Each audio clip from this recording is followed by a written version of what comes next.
Assalamualaikum warahmatullahi wabarakatuh. Perkenalkan, nama saya Muhammad Nurfaki.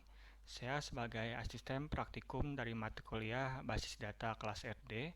Jadi untuk sesuai dari arahan koordinator mata kuliah basis data, sebagai pengganti pertemuan praktikum, kita sebagai asisten praktikum akan membuat video untuk semua modul yang tadinya akan dibahas di pertemuan praktikum. Dan untuk hari ini kita akan membahas tentang Data Definition Language.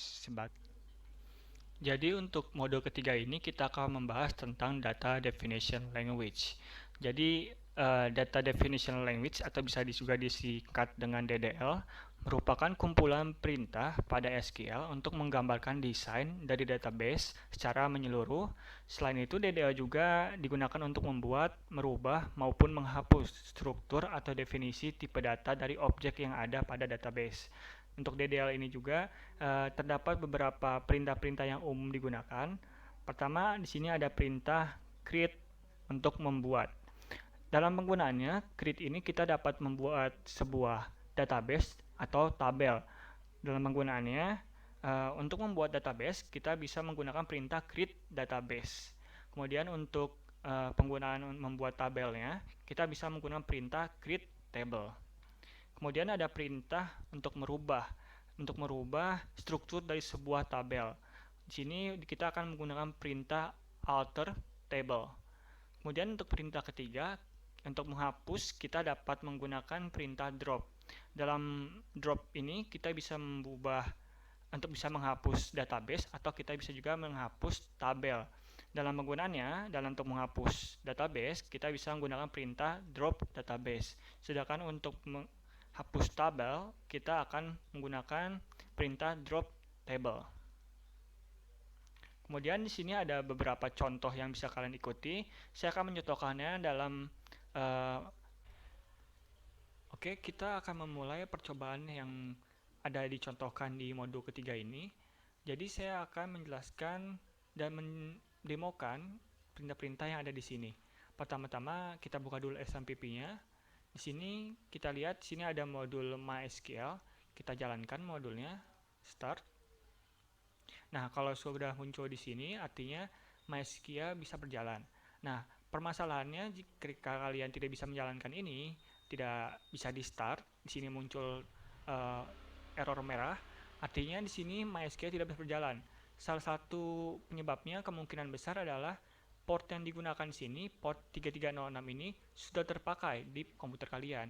Nah, kalau misalkan ada masalah seperti itu, kemungkinan salah satu cara yang paling umum yaitu kita dapat mengeluarkan aplikasi yang menggunakan port 3306 tersebut. Kemungkinan besar paling sering terjadi adalah aplikasi yang bernama MySQLD itu menggunakan port 3306. Itu misalnya kalian cari di Task Manager, kalian cari kemudian kalian entas. Setelah di entas, langsung di start MySQL-nya.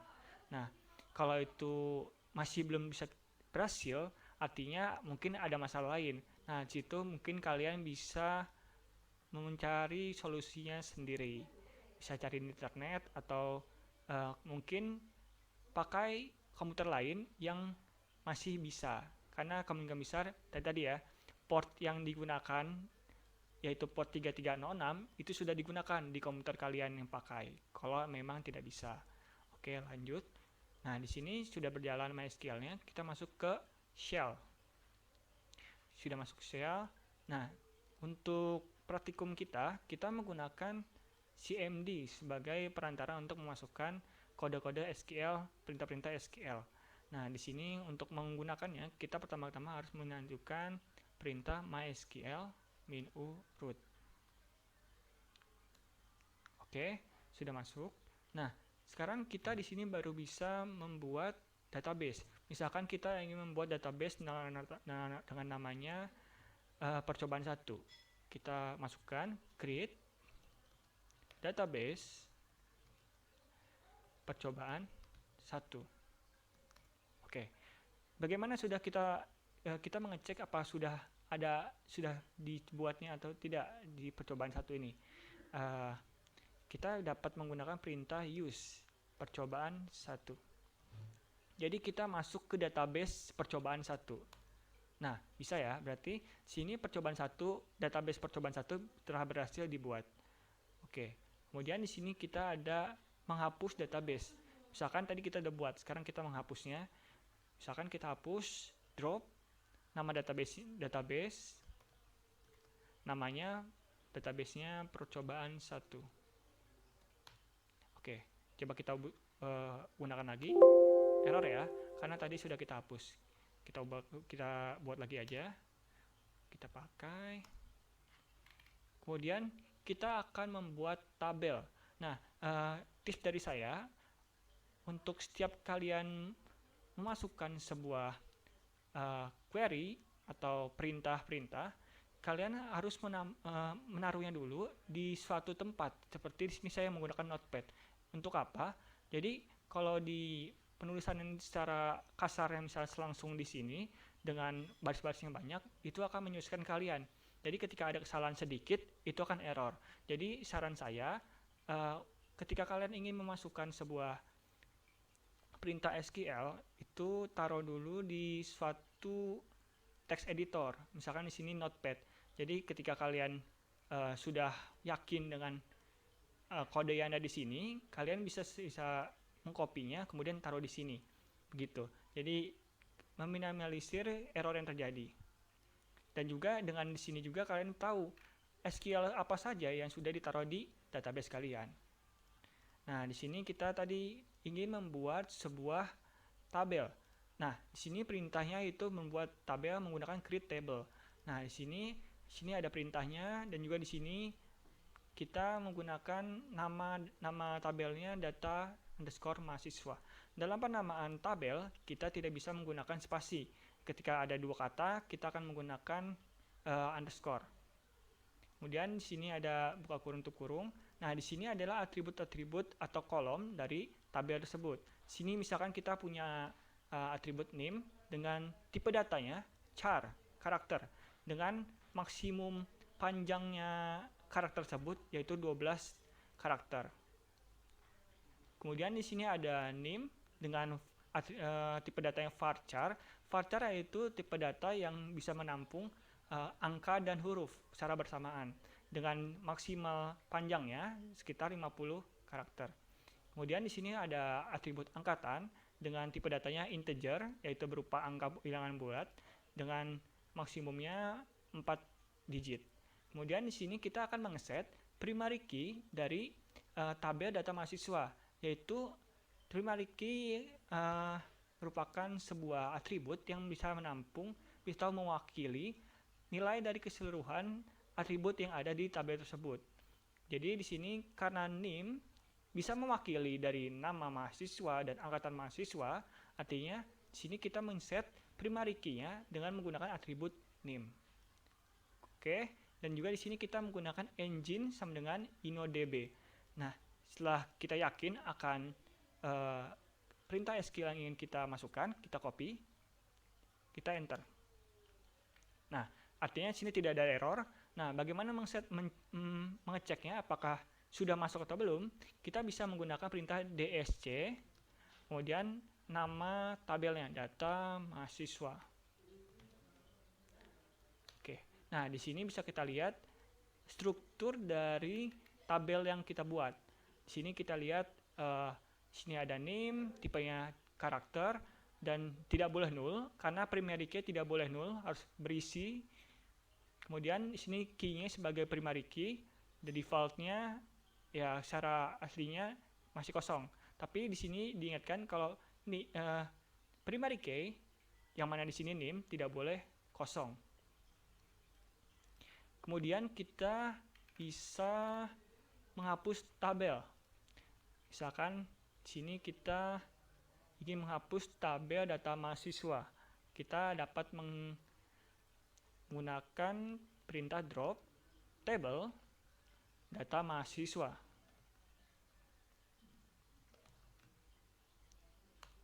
Oke, nah coba kita panggil lagi sekarang dsc data mahasiswa. error ya, karena tadi data mahasiswa sudah kita hapus tabelnya. Nah, sekarang kita buat lagi.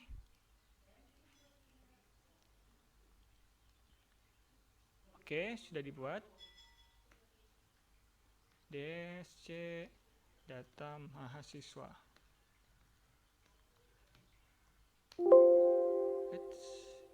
DSC salah ketik. Oke, bisa muncul ya. Nah, sekarang kita akan membuat tabel dengan referensi version key. Nah, jadi fungsi dari version key itu sendiri adalah kita dapat membuat sebuah atribut dengan sebagai version key. Artinya atribut ini mempunyai nilai dengan mereferensi nilai dari atribut yang ada di tabel lain. Misalkan saya mempunyai di sini kita punya name di tabel data mahasiswa ya. Nah, jadi misalkan saya membuat tabel baru dengan nama tabelnya KRS. Nah, di sini juga saya membuat atribut dengan nama name. Maksudnya name ini akan mengacu nilainya kepada name yang ada di tabel data mahasiswa.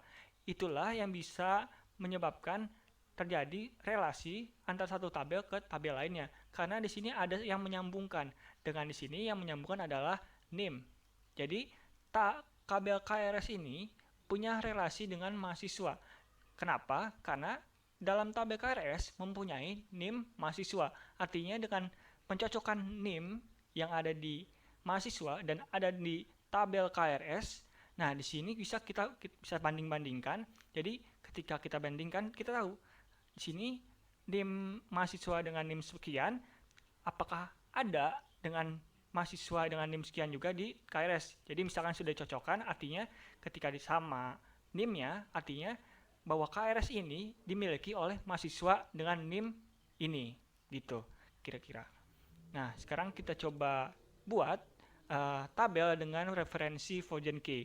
Nah, di sini kita akan membuat tabel dengan namanya KRS. Dengan kita punya atributnya di sini ID KRS dengan tipe data yang integer. Kemudian di sini dengan ada atribut name dengan tipe data chart dengan panjang 12. Di sini kita kalau misalkan ingin membuat version key, kita usahakan panjang dan nama dari atribut tersebut, tipe datanya juga harus sama dengan apa yang mau kita jadikan referensinya. Dimana di sini referensinya ada di name data mahasiswa. Nah, di sini kemudian kita set primary key dengan primary key-nya ID KRS, dan juga di sini kita set version key dengan apa yang mau kita jadikan version key, yaitu name. Dengan mereferensi dan mengacu pada tabel data mahasiswa dengan atributnya name. Jadi dengan di sini ada perintah seperti ini, artinya dia akan mengacu si name yang ada di KRS, dia akan mengacu pada name yang ada di data mahasiswa. Kemudian di sini tambahkan on delete, on restrict, kemudian on update, on casted. Kemudian kita juga sama menggunakan engine-nya InnoDB. Kita copy, kita masukkan.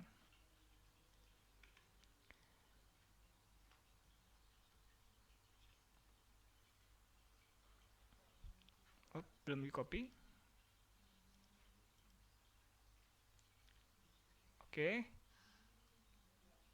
Jangan lupa komanya. Nah, berhasil ya. Nah, coba sekarang kita cek DSC, nama tabelnya KRS.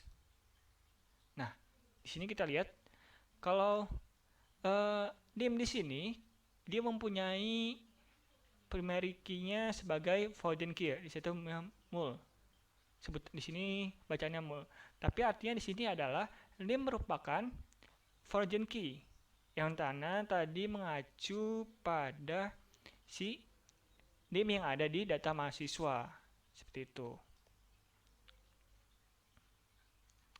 Nah, di sini kemudian ada perintah untuk mengubah nama tabel. Di sini kita akan menggunakan perintah alter table. Penggunaannya di sini misalnya kita ingin mengubah si Nah, kita akan mengubah tabel data mahasiswa menjadi namanya menjadi hanya data. Nah, misalkan sini kita langsung saja kita menggunakan perintah alter table. Kemudian nama-lamanya apa tadi? Data mahasiswa. Kemudian perintah rename. Nama barunya kita masukkan data. Jadi kita akan mengubah nama dari tabel data mahasiswa menjadi namanya data. Nah, oke. Nah, coba kita coba ya. Coba kita panggil sekarang PC data mahasiswa. Nah, error ya. Kenapa? Tadi kan karena namanya sudah kita ganti. Nah, kita ganti sekarang dengan DC data. Nah, di sini muncul data dengan tadi namanya yang tadinya menjadi namanya data mahasiswa, kita ubah jadi namanya dengan nama tabelnya data. Kemudian kita juga dapat merubah struktur dari tabel. Misalkan kita ingin menambahkan sebuah kolom baru atau atribut baru di tabel yang tadinya sebelumnya kita belum tambahkan ketika tabel itu dibuat pertama kali, kita ingin menambahkan atribut baru atau kolom baru. Nah, di sini kita akan menggunakan juga perintah alter table. Contohnya misalkan saya ingin menambahkan atribut prodi di tabel data. Nah, bagaimana caranya? Kita gunakan alter table. Kemudian nama tabelnya apa? Misalkan nama tabelnya tadi kan data ya, data. Kita menambahkan di data. Kemudian ada perintah add. Nah, di sini kita akan menambahkan atribut baru atau kolom baru. Nah, di sini kita masukkan namanya. Sini misalkan saya mau menambahkan atribut prodi. Nah, kemudian di sini ada tipe datanya. Misalkan prodi ini saya kira-kira kemungkinan hanya mengandung kata, tidak ada hurufnya. Maka kita pakai char dengan panjangnya kira-kira maksimal 30 karakter. Oke. Nah, coba kita cek ya, DC data. Nah, sini kita lihat, kita muncul sekarang ada atribut prodi dengan tipe datanya karakter dengan panjangnya 30. Nah, kemudian sini ada kasus ketika kalian mungkin ingin menambahkan sebuah atribut baru tapi dengan posisi yang spesifik. Misalkan di sini kalian ingin menambahkan sebuah atribut prodi ini, tapi kalian ingin menambahkannya di tengah-tengah antara atribut nama dan angkatan. Nah, di sini kita dapat menggunakan perintah alter table dengan nama tabel dan add kolomnya, tipe datanya, dan kemudian perintah after. Kemudian di sini ada ditambahkan kolom khusus yang ingin ditambahkan, kolom apa yang tempat si atribut baru ini ingin ditambahkan. Misalkan di sini kita menambahkannya di depan setelah atribut nama. Nah, coba kita hapus dulu di sini si atribut prodi yang tadi kita buat. Misalkan kita hapus alter table dengan tabelnya data, drop. Di sini kita drop adalah prodi. Oke, coba cek ya. DC data. Nah, sudah hapus. Nah, kita ingin menambahkan atribut prodi di antara atribut nama dan angkatan. Di sini kita menggunakan alter table, tabelnya data. Kita buat add. Di sini tadi kita namanya prodi ya, nama atributnya prodi dengan tipe datanya char 30. Nah, kemudian sini tambahkan lagi after setelah kolom atau atribut nama. Nah, kita coba cek DC data. Nah, bisa kita lihat ya. Jadi prodi ini kita tambahkan di tengah-tengah antara nama dan angkatan. Karena tadi kita di sini buat after nama. Jadi setelah atribut atau kolom nama. Nah, bagaimana kalau misalkan kita ingin menambahkannya langsung di pertama, maksudnya di urutan field yang pertama. Nah, hanya di sini kita menggunakan perintah first. sama saja. Jadi kita sama menggunakan alter table, tapi setelah yang masukkan tipe data tadi kita tambahkan first. Jadi dia otomatis akan masuk ke urutan yang pertama, yaitu di sebelum name. Seperti itu. Oke, selanjutnya di sini kita dapat mengubah constraint table atau menambahkan atau men-set foreign key. Jadi ada kasus ketika pertama kali kalian membuat sebuah tabel dan men-set atribut atau kolom di dalamnya, kemudian kalian tidak men-set atribut tersebut menjadi foreign key. Tapi kemudian di kemudian hari kalian harus men-set atribut tersebut menjadi sebuah foreign key. Nah, kalian tidak harus membuat tabel tersebut dari awal, tapi kalian bisa men-set atribut yang kalian ingin tersebut menjadi sebuah foreign key dengan perintah add foreign key. Nah, di sini contohnya saya pertama-tama akan menghapus dulu tabel KRS. Di sini DC KRS. Tabel KRS tadi kita buat, kita hapus dulu. Saya akan mencontohkannya bagaimana menambahkan foreign key dari atribut yang sebelumnya bukan merupakan foreign key. Jadi pertama-tama kita akan hapus dulu alter table, drop table KRS. Kemudian kita langsung saja di sini kita buat tabel KRS-nya.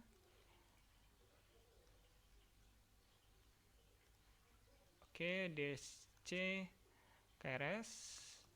Nah, di sini kita sudah ada, tapi name di sini belum merupakan sebuah foreign key yang mengacu pada name yang ada pada data. Nah, sekarang kita akan membuatnya menjadi foreign key. Di sini kita buat alter table. Nama tabelnya ini KRS. Kita add foreign key dengan atributnya yaitu apa yang mau kita tambahkan yaitu name. Kemudian di sini kita buat reference mengacu pada tabel data dengan datanya atributnya itu name. Kemudian tambahkan on delete restrict on update cascade. Ups, salah. Di sini salahnya ada di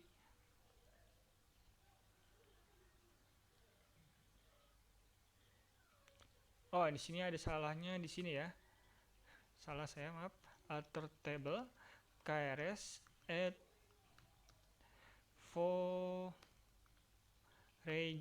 key kurang n, maaf. Kemudian di sini ada name. Kita tambah lagi reference